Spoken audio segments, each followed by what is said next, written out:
구원의 복된 역사가 여러분들 위해 함께 하시는 줄 믿습니다. 우리 기독교에 큰 절기가 있습니다. 성탄절, 예수님의 탄생을 기념하는 성탄절 절기가 우리 교회 절기 가운데 아주 큰 절기이고, 그에 못지않게 중요한 절기가 부활절입니다. 예수님의 부활이 없었다고 하면 우리 기독교는 존재하지 못했을 겁니다. 부활은 우리 기독교의 아주 중요한 교리이고 핵심입니다. 부활절이 되면 교회의 예전 색깔이 바뀌어집니다. 흰 색깔로 바뀌어져서 제 스톨도 지금 흰색이고 성의도 흰색으로 이렇게 갈아 입었습니다. 사망 권세를 이기시고 죽음에서 부활하신 예수님, 그 부활의 기쁨이 우리 기독교의 핵심입니다. 우리 캐톨릭 천주교의 십자가와 개신교의 십자가에 차이가 있습니다. 캐톨릭 천주교에서 쓰는 십자가에는 예수님의 그 십자가 달리신 모습 그대로, 예수님이 달려 계신 그 형상을 그대로 십자가대로 보는데, 우리 개신교의 십자가는 빈 십자가입니다.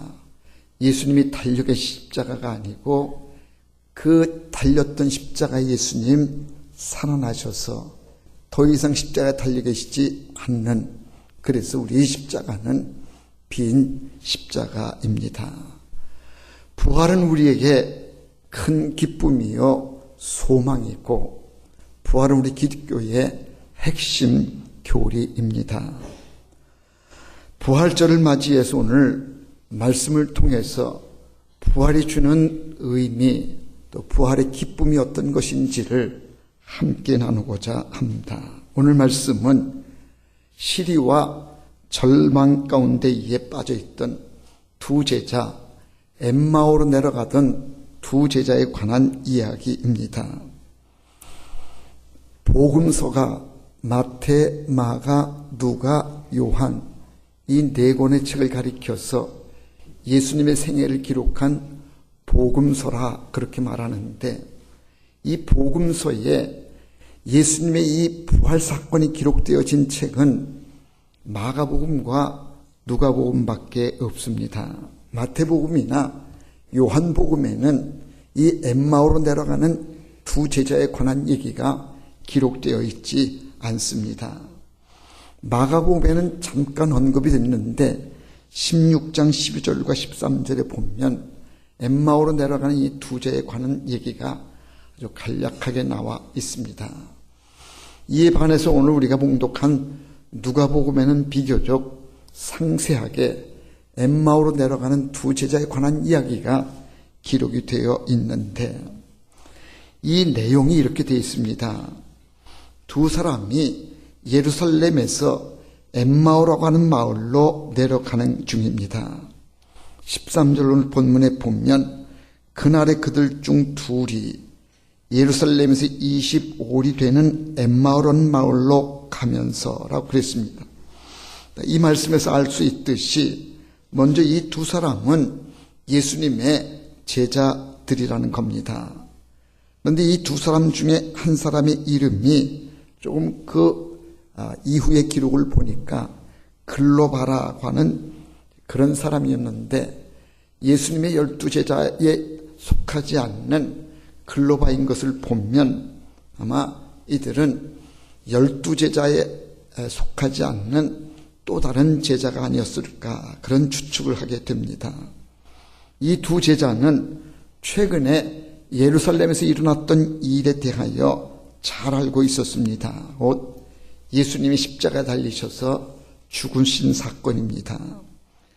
그리고 중요한 것은 이 두 사람이 예수님을 잘 따랐다고 하는 것, 예수님을 잘 믿었다고 하는 것을 우리는 알 수가 있는데, 21절에 보면 그들이 예수님을 가리켜서 이 사람이 이스라엘을 속량할 자라고 알았노라. 그런 모습을 보니까 이 두 제자는 예수님을 메시아로 알고 잘 따랐던 믿음의 제자들이었던 겁니다. 그런데 이들이 메시아를 만났던 그런 감격, 예수님을 잘 따라다녔던 제자의 삶에 예수님이 그만 로마 병정들에게 의해 잡히고 십자가 달리셔서 무기력하게 죽으시는 모습을 보고는 크게 낙심이 되고, 야, 우리가 믿었던 메시아가 어떻게 이렇게 무기력하게 십자가 달려 죽으실 수가 있느냐. 그래서 예수님의 십자가의 죽으심 이후에 이들이 크게 낙심을 해서 그동안 우리가 잘못 따랐다. 모든 것이 이제는 끝났다.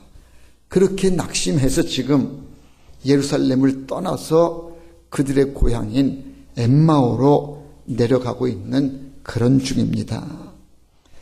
이들이 가고 있는 고향 엠마오는 그 엠마오라고 하는 이름의 뜻조차도 알지 못하는 길이라고 하는 이런 뜻을 지니고 있는 그런 곳이었다고 그럽니다. 그러니까 지금 이 두 제자가 엠마오로 내려가고 있는 이 모습을 그려보면 낙심하고 절망 중에 모든 희망이 이제 다 사라지고 그리고는 이제 고향으로 향하여 내려가고 있는 그런 길인데다가 이름조차도 알지 못하는 길이라고 하는 그런 뜻을 지닌 엠마오로 지금 가고 있는 겁니다. 그들은 지금 이름처럼 올라가는 길이 아니라 내려가는 길을 가고 있는 겁니다. 본문을 조금 더 보면 이때가 어느 때였는가, 날이 점점 기울어 가는 석양이었다라고 기록합니다. 그러니까 시간적으로도 석양해가 지고 있는 그런 때에 지금 그들이 낙심하고 절망한 가운데에 가고 있는 것도 지금 그것이 어디인지 알지 못하는 곳이다라고 하는 이름을 가진 엠마오로 하는 이런 길입니다.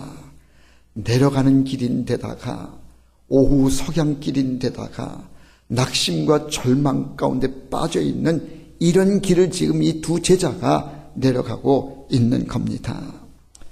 그리고 조금 지난 17절 말씀에 보면 그들의 모습도 슬픔으로 가득 차 있었다라고 그렇게 기록합니다. 그러니까 내려가는 길인데다가 석양길인데다가 낙심하고 절망한 가운데다가 슬픈 마음으로 지금 내려가고 있는 것이 지금 이들의 모습이었던 겁니다. 이렇게 지금 낙심하여 내려가는 길인데 그때에 누군가가 다가와가지고 이들 제자에게 말을 걸어오는데 오늘 본문 15절에 보니까 예수께서 가까이 이르러 그들과 동행하시나 그들의 눈이 가려져서 그인 줄을 알아보지 못하거늘. 그렇게 낙심해서 내려가는 길인데 누군가가 다가와서 말을 거는데 알고 보니 예수님이십니다. 부활하신 예수님이신데 그런데도 불구하고 이 제자들은 눈이 가려져 가지고 부활하신 예수님이신데 예수님이신지를 알아보지를 못하고 그냥 지나가는 한 나그네인 줄을 알고 그러면서 이제 대화가 주고받아집니다. 먼저 이 예수님이 제자들에게 묻습니다. 무슨 얘기를 그렇게 심각하게 하시면서 가십니까? 그랬더니 제자들이 예수님인 줄 알아보지를 못하고 나사렛 예수에 대한 이야기를 하고 갑니다. 그 나사렛 예수에 무슨 일이 있었습니까? 하고 물으니까 이 제자들이 예수님에게 말합니다. 당신은 예루살렘에 살면서도 지난 주간에 일어났던 그 끔찍한 일들을 잘 모르십니까? 그분은 하나님과 사람들 앞에 놀라운 일들을 베풀어 보인 예언자시었습니다. 권능 있는 선생으로 높이 존경받으신 분이셨습니다. 그런데 대제사장들과 지도자들이 그분을 붙들어 로마 정부에 넘겨주고 그리고는 결국 사형 선고를 받아서 십자가에 달려 죽으셨습니다. 그분이 돌아가신 마당에 무슨 의미가 있겠습니까? 그래서 우리는 지금 낙심해서 지금 엠마오로 가고 있습니다. 이런 대화가 주고받는 것이 지금 오늘 본문의 대략적인 내용입니다.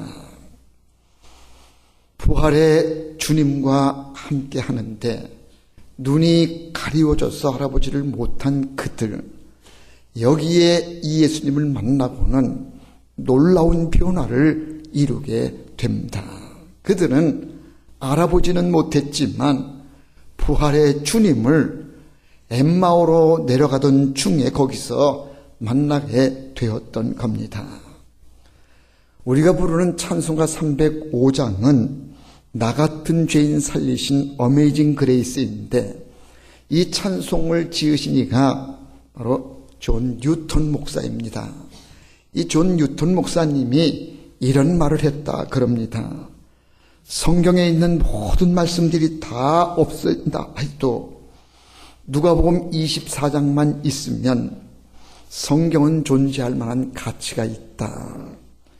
이 두꺼운 성경에 모든 말씀이 다 사라진다고 할지라도, 모든 말씀이 다 없다고 할지라도 누가복음에 있는 이 말씀만 있다고 하면 성경은 존재할 만한 가치가 있다. 왜 그런가 하면 누가복음 24장에는 예수님의 부활 사건이 기록되어 있기 때문에 예수님의 부활만 있다고 하면 성경은 존재할 만한 가치가 있는 것이고, 예수님의 부활 때문에 기독교는 존재하고 예수님의 부활은 우리에게 큰 소망이 된다, 그런 얘기입니다. 절망에 빠져 있었던 제자들이 부활의 주님을 만나고는 이제 그의 인생길이 달라지게 되어지는 것을 오늘 본문은 우리에게 보여주고 있는데, 몇 가지를 주목해서 함께 은혜를 나누고자 합니다. 첫 번째가 낙심 중에 내려가고 있는 이 제자들이 부활의 주님을 만났다고 하는 사실입니다. 우리 기독교는 소망의 종교입니다. 시작은 미약하지만 나중이 창대하게 되어지는 종교가 우리 기독교입니다. 낙심하여 엠마오로 내려가던 제자들이 예수님을 만났습니다. 그들이 지금 엠마오로 내려가는 길은 모든 기대와 소망을 잃고 내려가는 길입니다. 이런 그들이 예수님을 만납니다. 예수님을 만남으로 그들이 달라지게 되는데 새 희망과 소망을 가지게 되는 겁니다. 미국의 하버드 의대의 정신과 교수로 있는 로버트 콜리스 교수가 이런 말을 했다 그래요. 그분이 어려운 환경 속에 있는 사람들, 그 가운데에 성공적인 삶을 산 사람들을 특별히 조사를 했는데, 그런데 그들 가운데에 특별함이 있더라는 겁니다. 어려운 환경 속에, 어려운 배경 속에 살았는데도 불구하고 어떻게 크게 성공했는가, 성공적인 삶을 산 그 사람들의 특징이 뭔가 봤더니 그 사람들에겐 모두가 예수를 만난 경험이 있더라는 겁니다. 예수님을 믿게 되어진 사람들, 예수와 함께한 사람들이었기에 그들이 환경과 배경은 힘들고 어려웠지만 그렇게 성공할 수가 있었다. 그래서 그분만 말하기를 예수의 만남이 큰 은혜요 능력이 된다, 그렇게 말을 했다는 겁니다. 기독교는 절망으로 끝나는 종교가 아닙니다. 기독교 안에는 희망이 있고 소망이 있습니다. 우리 기독교는 죽음으로 끝나는 종교가 아닙니다. 그 안에 부활의 역사가 있습니다. 신앙생활한다 할 때에 신앙생활이 뭔가 예수님을 만나는 거고 부활의 예수님을 믿는 게 신앙생활입니다. 십자가의 주님을 만나 죄의 문제에 대하여 해결함을 받고 그리고 주님 만나 내가 다시 살아나게 되어지는 이게 신앙이고 이게 믿음인 겁니다. 세상 모든 것은 좌절이고 절망이고 점점 늙어지고 우리의 인생은 내려가는 길이 있지만 예수 안에 올라가는 길이 있고 예수 안에 소망이 있고 예수 안에 생명의 역사가 있다는 얘기입니다. 예수님 친히 말씀하시기를 내가 곧 길이요 진리요 생명이니 나로 말미암지 않고는 아버지께로 올 자가 없느니라. 예수님이 길이 되어지셔서 예수님이 부활의 길이 되어주셔서 누구든지 그 예수를 믿기만 하면 그 길로 부활의 영생의 길로 가게 된다는 겁니다. 예수님 만나게 되어지면 몸이 건조했던 삶이 풍요로운 삶으로 바뀌어지게 되어지고 낙심과 절망의 삶이 예수님 만나게 되어지면 기쁨과 소망의 삶으로 바뀌어지게 되는 것. 그래서 우리는 예수님 만나야 됩니다. 예수님 만난다는 게 뭔가 예수를 믿어서 내 마음에 모셔드리는 것이 예수님 만나는 건데 이 부활의 아침에 여러분 부활의 주님을 여러분 심령 가운데 모셔드리고 예수님과 함께하는 삶이요 예수님 만나는 복된 역사가 있기를 주의 이름으로 축원합니다. 그분을 만나야 됩니다. 그분을 여러분 심중에 모셔드려야 됩니다. 두 번째로 주목되는 것이 이 두 제자가 그렇게 낙심하여 내려가던 길에 부활의 주님을 만나가지고 대화하던 가운데에 말씀을 나누는 중에 심령이 뜨거워졌다는 겁니다. 본문 조금 지난 32절 가면 이렇게 기록합니다. 그들이 서로 말하되 길에서 우리에게 말씀하시고 우리에게 성경을 풀어주실 때에 우리 속에서 마음이 뜨겁지 아니하더냐. 그들의 마음이 뜨거웠는데 언제 뜨거웠는가 하면 그 부활의 예수님이 만나 말씀을 풀어주고 그분과 대화할 때에 그들 제자의 마음이 뜨거워졌다는 겁니다. 예루살렘에서 겪었던 일들로 인해서 그들이 크게 슬퍼했고 낙심좌절 속에 있었는데 그런데 부활의 주님을 만나게 되니까 심령이 뜨거워지면서 그러면서 소망이 생기고 새 힘이 솟게 되더라는 겁니다. 주님 만날 때에 주님의 말씀을 들을 때에 이 같은 성령의 뜨거운 역사가 이루어지는 겁니다. 부활의 주님은 오늘도 우리와 함께해 주시고 또 우리 가운데에 말씀하고 계십니다. 주의 말씀을 듣는 가운데 여러분들의 심령이 뜨거워지는 역사가 있기를 바랍니다. 마음이 뜨거워져야 봉사해도 기뻐지고 마음이 뜨거운 가운데 성경을 봐야 말씀이 은혜가 되어지고 마음이 뜨거운 가운데 주의 일을 감당하고 봉사해야 거기에 은혜가 있습니다. 부활의 주님을 만나고 부활의 이 복된 소식의 말씀을 들을 때에 우리의 심령이 뜨거워지고 뜨거워진 가운데에 우리는 은혜를 경험하게 되어지고 주님과의 더욱더 깊은 교제가 이루어지게 될 줄로 믿습니다. 여러분 안에 이 같은 뜨거움의 역사가 있기를 바랍니다.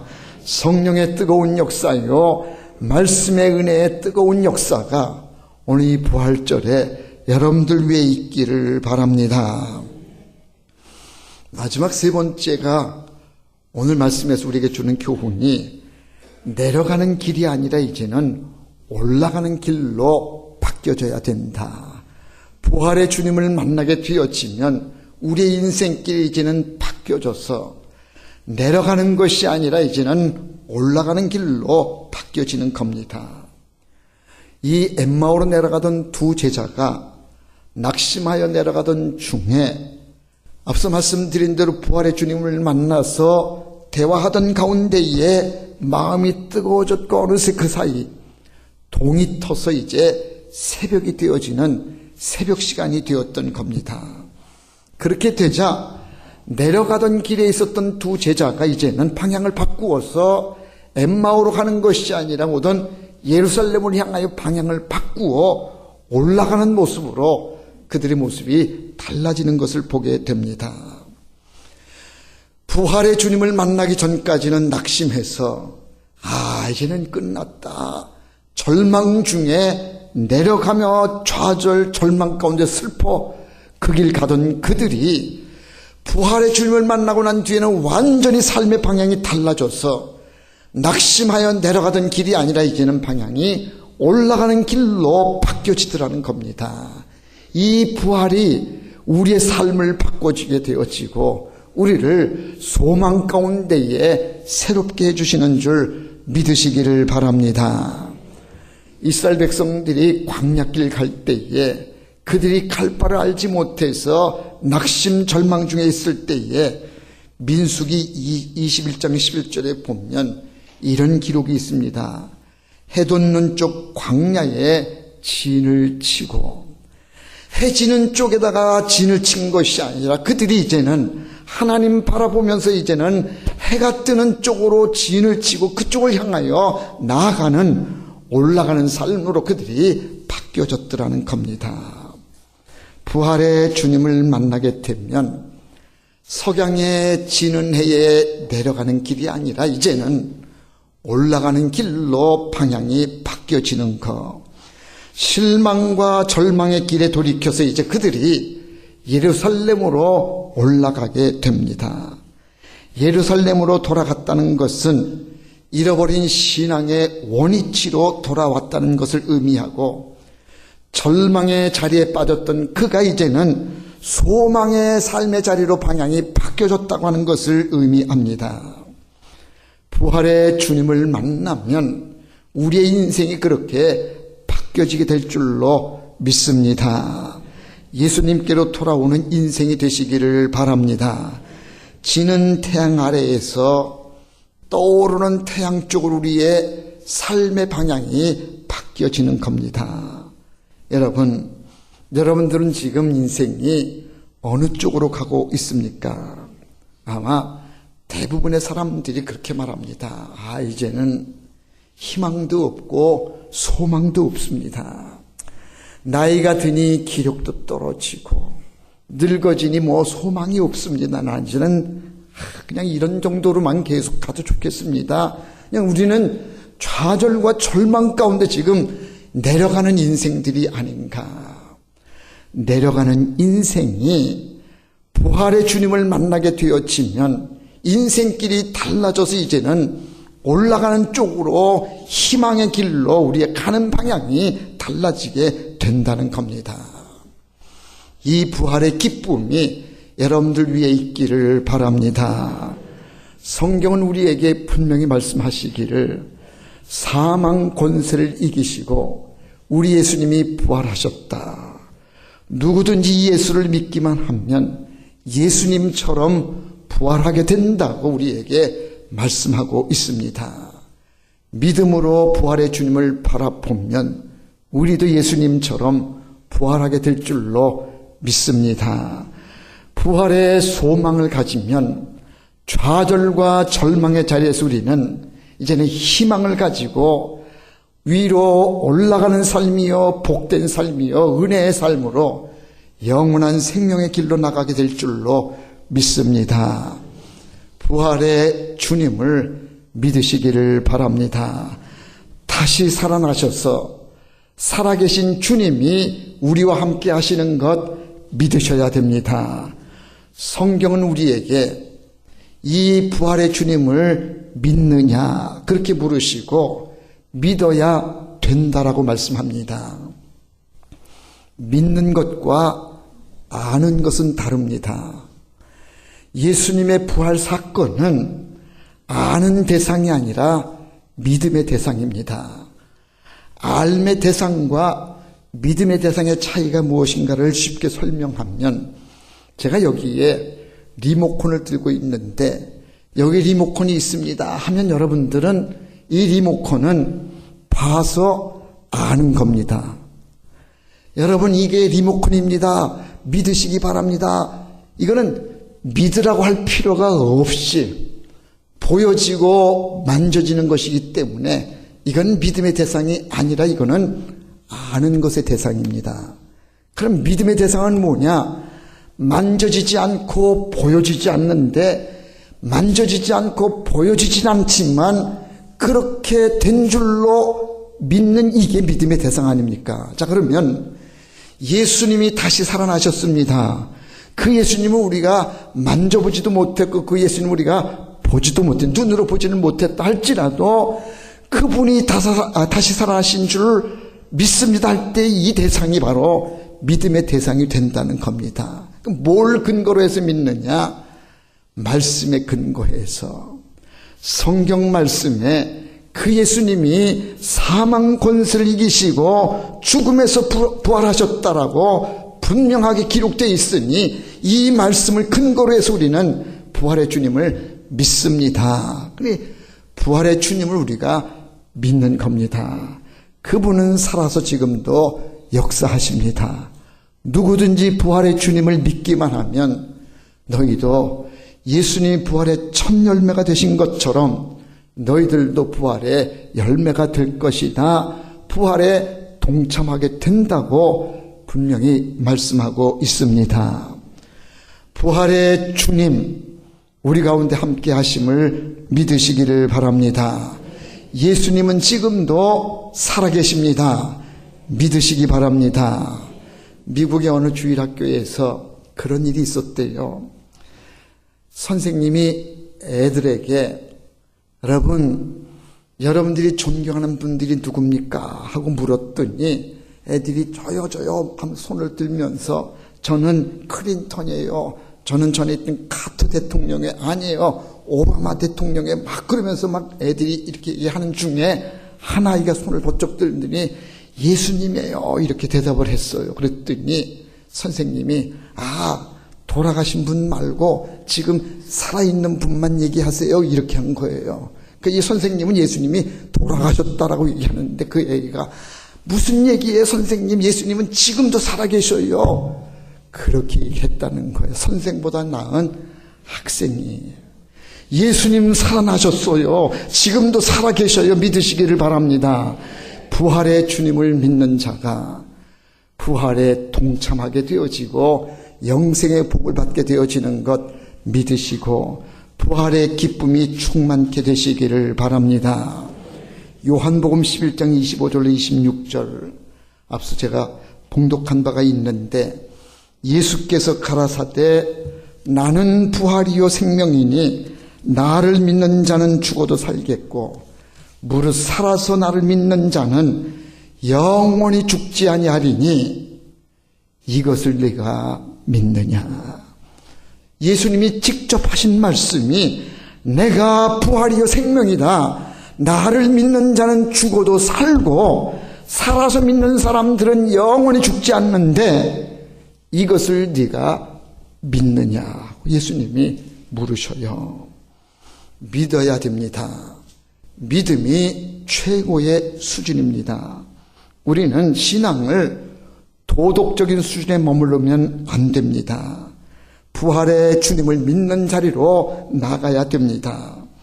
이 부활의 주님은 지식으로도 과학으로도 이해가 되지 않는 믿음이래야만 이게 믿어지고 받아지는 것이고 믿을 때에 부활의 역사가 나타나게 되는 것 여러분 믿으시기를 바랍니다. 지난 겨울은 유난히 추웠습니다. 봄이 올 듯 하면서도 추워서 다시 겨울로 가는 게 아닌가 그랬는데 어김없이 추위는 물러가고 봄이 오듯이 예수님의 부활은 어김없이 우리 오셔서 우리로 믿는 자가 부활하고 영생의 자리로 가도록 그때가 분명히 올 줄로 믿습니다. 부활의 신앙을 가지면 부활의 영광스러운 자리에 이르게 되어지고 부활의 능력으로 우리도 부활에 동참하게 되는 줄 믿습니다. 부활의 능력이 또 부활의 기쁨이 여러분들 위에 충만케 되시기를 주의 이름으로 축원합니다. 기도하겠습니다. 사랑 많으신 아버지 하나님, 크신 은혜를 감사합니다. 부활절 이 아침에 부활의 복된 소식을 듣게 해주시니 감사를 드립니다. 예수님 말씀하시기를 나는 부활이요 생명이니 나를 믿는 자는 죽어도 살겠고 무릇 살아서 나를 믿는 자는 영원히 죽지 아니하리니 이것을 내가 믿느냐. 주님 말씀하셨사온데 우리가 믿습니다. 우리도 부활에 동참게 되는 줄로 믿습니다. 우리의 신앙 고백이 되게 해주시고 부활의 신앙으로 부활의 능력으로 충만하게 하여 주시옵소서. 이제 우리의 인생이 내려가는 길이 아니라 부활의 주님 만나 올라가는 인생이 되어지게 해주시고 소망과 기쁨이 넘치는 은혜의 삶이 되게 하여 주시옵소서. 예수님의 이름으로 기도하옵나이다. 아멘.